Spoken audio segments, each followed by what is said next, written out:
जितनी भी जो मनुवादी पार्टियां हैं उनको लेकर के अगर SC ST OBC समाज के लोग अगर एकत्रित होकर लड़ेंगे तो हम लोग जीतेंगे। तो मैं इन लोगों को पूछना चाहता हूं, जो RSS के लोगों से और भारतीय जनता पार्टी के लोगों से, कि इंडिया तो चलो गुलामी का प्रतीक हो सकता है, हिंदू का इनके बाप लेके आए थे, हिंदू किसने बनाया था? हिंदू का क्या शब्द है? हिंदू किसने दिया शब्द सबसे पहले, जो अपने आप को हिंदू कहते हैं?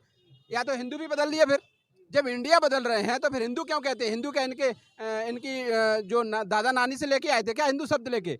तो हिंदू भी तो इनके किसी दूसरे पब्लिक जाती हो, तो ऐसे बेशर्मों को भी हम कहना चाहते हैं, कल आज मुस्कुरा के जा रहे हो, कल नंबर आपका भी यहीं पे आना है। मैंने पहले भी कहा था, जो हरियाणा में बड़ी बड़ी खापों के जो ठेकेदार थे वो ये कहते थे कि दलितों के साथ हुआ, पिछड़ों के साथ हुआ।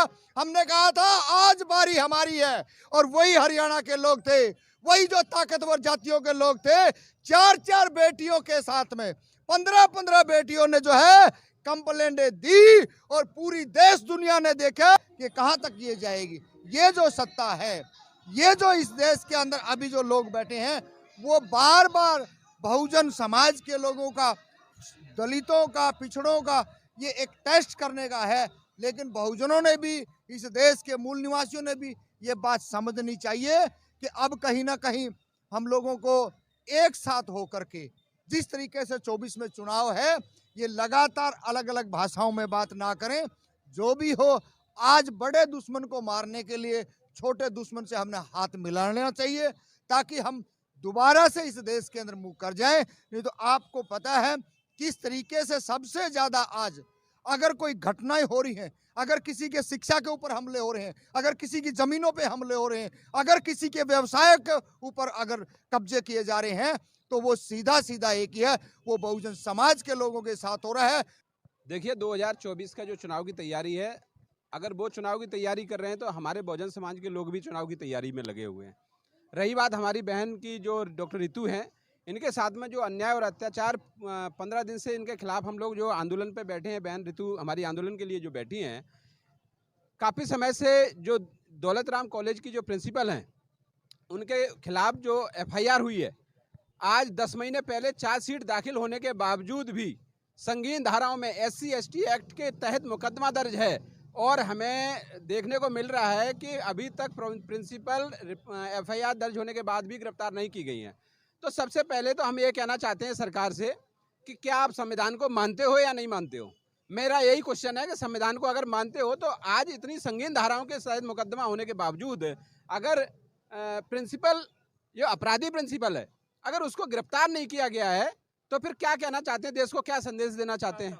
देखिए 24 चुनाव है, बात हो दिल्ली की जो घटना है, DU में इस समय हम लोग खड़े हैं, डॉक्टर रितु को, या फिर बात करें मध्य प्रदेश की जो पिछली घटना घटी थी, पेशाब कांड हुआ था, या फिर रक्षाबंधन की जो घटना आई थी, या फिर राजस्थान में जो निर्वस्त्र करके घुमा गया, तमाम ऐसे देश में अगर घटनाओं को हम उठाएं, ये जो जिस तरीके से घटनाएं घटित हो रही है, और 24 का चुनाव भी है, इन चीज़ों को कैसे देखते हैं आप?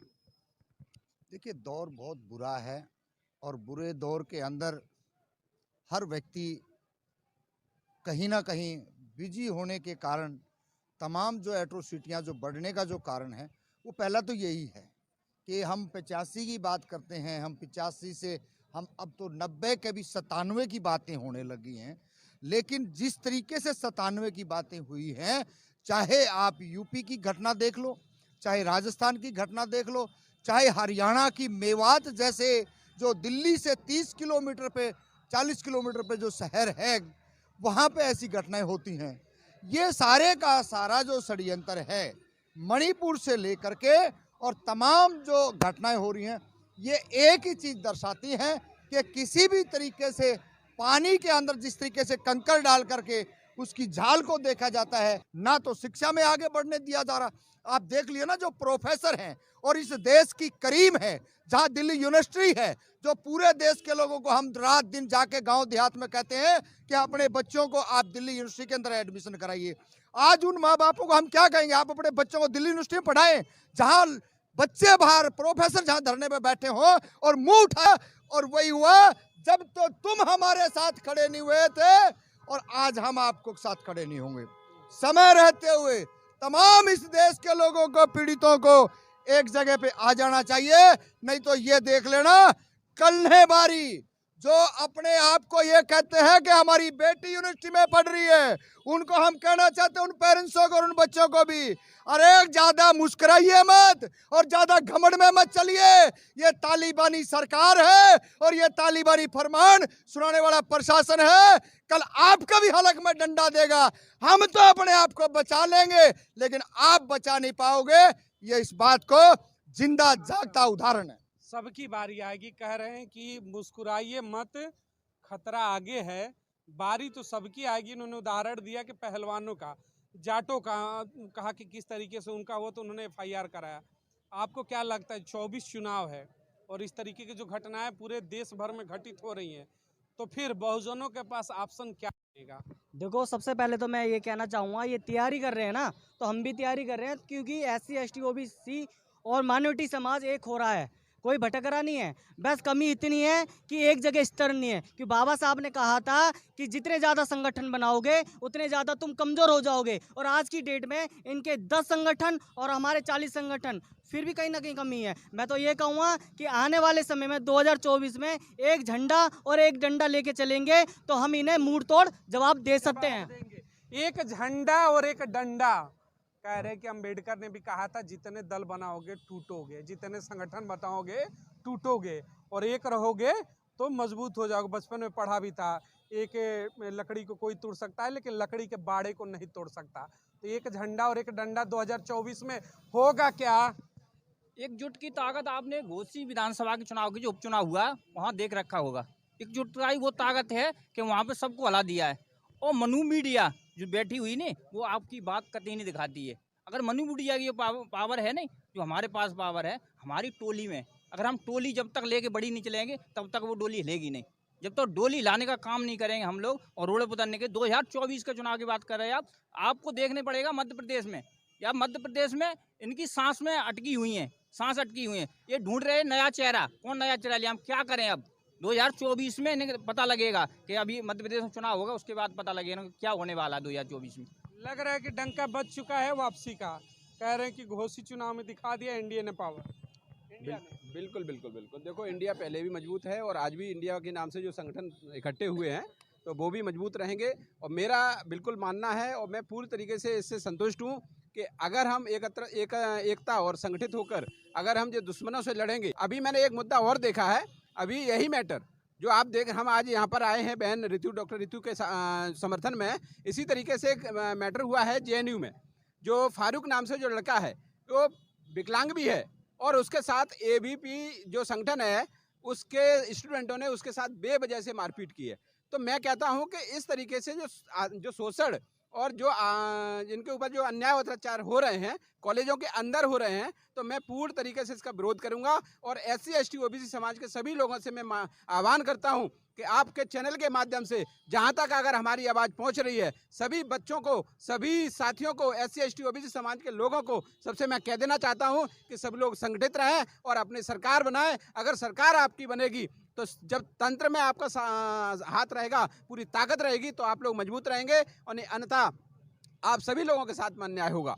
G20 में आपने देखा होगा, प्रधानमंत्री जब संबोधन कर रहे थे, G20 की बैठक थी, तो उनके सामने जो नेम प्लेट लगा था उस पर लिखा गया था भारत। हालांकि उसके पहले ही से भारतीय जनता पार्टी के एक सांसद ने चर्चा दी कि भारत नाम होना चाहिए, इंडिया बदल देना चाहिए, गुलामी का प्रतीक है। तो क्या वाकई में इंडिया जो नाम है अब तक चला आया, क्या वो गुलामी का प्रतीक है? बदल के भारत ही बेहतर है क्या? नाम बदलने की चर्चाएं कहते हैं भारत रखेंगे, इंडिया गुलामी का प्रतीक है। देखिए, इन्होंने जब से सत्ता में ये लोग आए हैं, इन्होंने नाम बदलने का ही काम किया है। कभी शहरों के नाम बदले, कभी रोडों के नाम बदले, अभी देश के नाम बदल रहे हैं। कभी ये खुद, मैंने कभी भी बीजेपी का कोई कार्यकर्ता, कोई नेता, कोई इनका मंत्री, कभी मैंने भारत कहता हुआ नहीं सुना है। ये सारे के सारे एक ही लाइन के चट्टे बट्टे हैं। ये सीधे बोलते हिंदुस्तान हिंदुस्तान। अरे इस देश का नोट जब है, इस देश के नोट के ऊपर जब भारत लिखा हुआ है, हम इंडिया इसको बोलते हैं, कॉन्स्टिट्यूशन के क्लब उसके ऊपर लिखा है, संविधान के ऊपर लिखा है। पर ये हमारे को जो ओरिजिनल मुद्दे हमारे हैं, जो शिक्षा का मुद्दा है, जो रोजगार का मुद्दा है, जो इस देश की कॉमन लैंड का मुद्दा है, ये तमाम सारी जो और चीजें हैं उनसे हटाने का, कहीं हमारे बच्चे शिक्षा की बात ना कर लें। और आपको एक और बता दूं, इस देश के अंदर ये जो बच्चे घूमते दिख रहे हैं ना, ये उन लोगों के बच्चे नहीं हैं जो हाई फाई क्वालिटी के हैं, उनके बच्चे तो विदेश पढ़े हैं। आप किसी मंत्री एमएलए का, पूर्व का, प्रेजेंट का आप देख लेंगे। और आज तो एक और बताऊं, जिसका 3 लाख का पैकेज है महीने का, उसका बच्चे भी बाहर पढ़ रहे हैं। क्योंकि अभी हम लगातार, और जिसका इनकम अच्छी है वो इस भारत देश को, इस इंडिया को छोड़ छोड़ के पलायन करने लग रहे हैं। इस बात को सरकार ने अच्छी भली पता है। और ये है कि अभी तक जो नीचे जमीन पे जो काम करने वाले हैं, जो इस देश से प्रेम करते हैं, जो इस मट्टी से प्रेम करते हैं, वही लोग यहाँ टिके हुए हैं। अन्यथा इस देश का बेड़ा गर्क करने में इस नरेंद्र मोदी की सरकार ने कोई कसर नहीं छोड़ रखी है। और आज जो स्टूडेंट अपने आप में फन्ने खा बन के घूम रहे हैं, आने वाले समय में देख लेना, जो हमारा जो 70 का और 75 का और 80 का दौर हमने देखा है, हमारे तन पे कपड़े नहीं होते थे, अनाज यहाँ नहीं होता था। बेटा मुस्कुराओ मत, नंबर तारा भी आने वाला है। अगर आज यूनिटी नहीं हुई, आज अगर एक जगह आके नहीं बोले, और नहीं तो आरएसएस वाले लाठी की बात करते हैं, कलम की कोई बात नहीं करता है। लगातार वो लोग क्यों जीत रहे हैं? क्योंकि वो शाखाएं उनकी काम करती हैं। उनके जो मेंबर हैं वो लगातार जो ना ग्राउंड पे जाके ना वंचित शोषित पीड़ितों को मोटिवेट करने का काम करते हैं। लेकिन हमारे जो दलित समाज के लोग हैं, हमारे जो ओबीसी समाज के लोग हैं, हमारे जो जैन समाज के जो और अलग अलग धर्मों के और जातियों के जो लोग हैं, वो काम कम करते हैं और संगठनों पे और अपनी जाति का उभार ज्यादा देते हैं। और जात ने आज एक काम कर दिया कि एक प्रोफेसर दिल्ली यूनिवर्सिटी के अंदर बैठा है। और मैं आपके कैमरामैन से कहूंगा, भाई जरा एक बार कैमरा घुमा के बता दे, जो बड़े बड़े चौधरी यूं करे हैं कि हम तो हाथ डाल के रातड़ी काट लेंगे। अरे भाई इकट्ठे हो लो, आंतड़ी तो तारी लिखने लग रही है। नहीं तो ये आरएसएस वाले गुंडे और ये जो तालिबानी जो देश की सत्ता में बैठे हैं, ये आपको बख्शेंगे नहीं। इंडिया नाम है बदलने की चर्चा इसलिए तो कहीं नहीं हो रही। उन्होंने कहा कि मुद्दाओं से डाइवर्जन करना है, शिक्षा, स्वास्थ्य, रोजगार, इन मुद्दों पे चर्चा ही ना हो तो खींचकर लाओ, वही राष्ट्रवाद पर लाओ। नाम बदलने की बात, नाम बदलने से कुछ बेहतर हो जाएगा। पहले तो मैं ये कहना चाहूँगा, जब से ये मोदी सरकार बनी है, जब से ये नाम बदलने का काम ही कर रही है, जिलों के और स्टेटों के नाम बदलने का काम कर रही है, तो मैं तो ये आपके चैलेंज के मात्र भी ये कहना चाहूँगा कि जय भीम का बेटा हूँ, दिल में जिगरा रखता हूँ, इरादों में तेज धार रखता हूँ, इसलिए मैं अकेला निकलता हूँ। ये आवाज़ नहीं, शेर की दहाड़ है। चाहे SC, ST, OBC और माइनॉरिटी खड़े हो गए ना, तो हम पहाड़ हैं। तो आने वाले समय में इनकी तो औकात भी नहीं है। बस ये संविधान को बदल दें और एक आर्टिकल को बदल दें। ये चाहते हैं कि देश को हिंदू राष्ट्र बना दें। मैं तो इनसे कहता हूँ कि एक गांव हिंदू राष्ट्र बना के दिखा दो, तुम्हारी बस की है तो। एक हिंदू राष्ट्र तुम एक गांव नहीं बना सकते हो तो पूरा देश हिंदू राष्ट्र कैसे बनाओगे? नाम बदलने की चर्चा, उस पर क्या कहेंगे आप लोग? कहा जा रहा है कि इंडिया हटा के भारत रखें। गवर्नमेंट ऑफ इंडिया, मतलब गवर्नमेंट ऑफ इंडिया, इंडिया ही रहेगा, भारत नहीं होगा। ठीक है, इंडिया ही नाम रहेगा। प्रेसिडेंट ऑफ भारत, जब निमंत्रण भेजा गया राजभोज G20 के डेलीगेट्स को, तो उसमें लिखा गया, जब लेटर भेजा निमंत्रण पत्र, उसमें लिखा गया president of Bharat not India. क्या कहेंगे? देखिए, मैं आपको एक बात बता देना चाहता हूँ कि इंडिया है, संवैधानिक लैंग्वेज है। बाबा साहब ने लिखा हुआ है इंडिया दैट इज भारत। तो 2 ही नाम है हमारे देश के। अब हम चाहते हैं कि ये लोग कहते हैं कि इंडिया एक गुलामी का प्रतीक है, के द्वारा दिए हुआ शब्द है ना, तो फिर हिंदू को बदलिए। दूसरी बात, अगर आप भारत कहना चाहते हैं तो फिर हिंदुस्तान पे बैन लगा दीजिए। हिंदुस्तान पे बैन लगा दीजिए ना, क्योंकि इंडिया पे आप बैन लगा रहे हैं, तो फिर हिंदुस्तान पे क्यों? हिंदुस्तान क्या है? और अगर आप इंडिया का विरोध कर रहे हैं कि इनका ये क्या करेंगे, ये क्या नहीं करेंगे, हमें इससे कोई मतलब नहीं है। क्या अधिकार है? ये भारतीय, ये देख लिए, इस देश की करेंसी को आप कैसे बदलोगे? ये देश का नाम है और हम ये कह रहे हैं, बैंक ऑफ इंडिया। हाँ, तो ये भारत, ये देश पहले था। बीजेपी के कहने से, आरएसएस के कहने से हम बदलने वाले नहीं। हाँ, इंडिया वर्सेस भारत, ये जो प्रोपगंडा, ये जो हिंदू और हिंदुस्तान का चला रहे हैं, उसके झांसे में हम लोग नहीं आने वाले। चलिए, बहुत बहुत धन्यवाद। आप सभी अपनी प्रतिक्रिया 2024 चुनाव में जो लोकसभा का है, आपकी पसंद क्या होगी? क्या इंडिया और भारत का जो नाम को लेकर चर्चाएं चल रही है, क्या इंडिया का नाम बैन करने से और भारत रखने से चीज़ें बेहतर होंगी क्या? जय हिंद, जय भारत।